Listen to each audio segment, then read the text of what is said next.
দাদাকে চলে যেতে বল, আমি এখানেই থাকবো তোমার কাছে। ওরকম করে না সরব, তোর স্কুল আছে না? এখানে থাকলে স্কুল যাবে কে?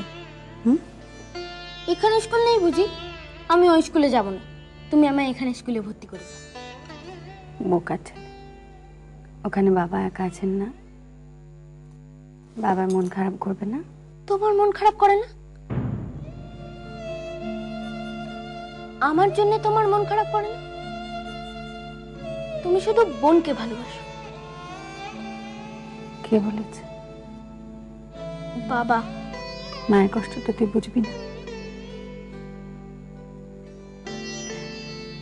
আর একটু বড় হ, একটু মন দিয়ে ভাবতে শেখ, সেদিন সবটা বুঝতে পারবি কেন মা চলে এসেছিল। আর একটু বড় হলেই আমি তোমার কাছে চলে আসবো, আমি কারোর কথা শুনবো না, তোমারও। মেজদার আবার হঠাৎ কল্পতরু হওয়ার শখ জাগলো কেন? কোনো বিশেষ কারণ?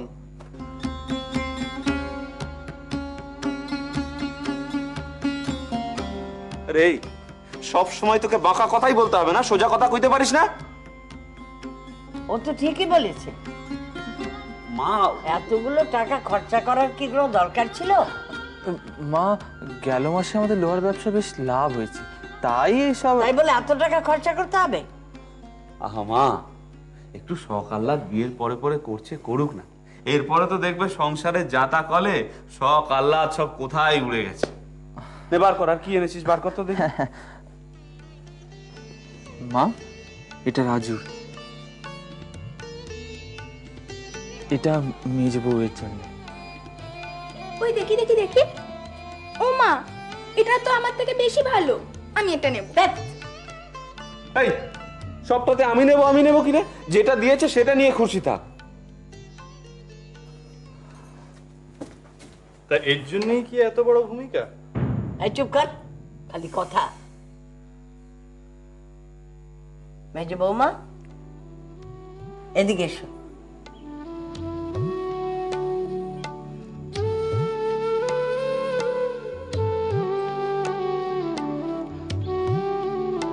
এই নাও তোমার শাড়ি, ধরো।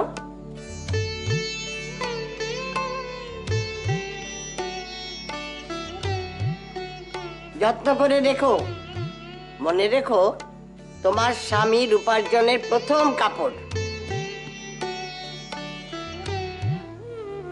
আচ্ছা, শুধু একটা কথা বলো তো, মানুষ হিসেবে কি আমি এতই অকেছো যে ছেলে মেয়েগুলোকেও বশ করে ফেললো?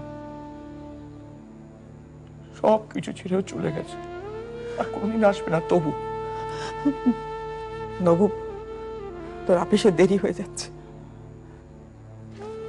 সরোদি, তুমি শুনেছো তো যে ওই মেয়েদের স্কুল করবার জন্য আবার খেপেছে? তাই তো শুনলাম। সেখানে মার খেয়েছে, মাথা পিঠে রক্ত বেরোচ্ছে, তবু সে আসবে না, কোনদিন আসবে না। এত তার জেদ।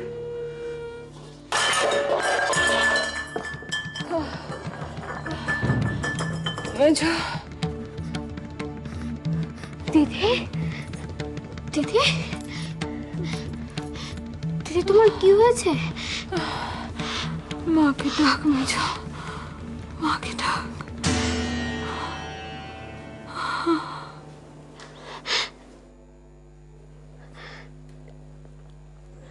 তোমরা সবাই ওকে মা বলো কেন?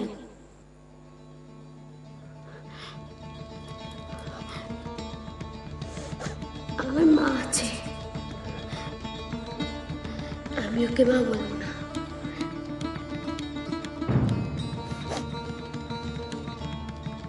আমি ওকে মা বলবো না।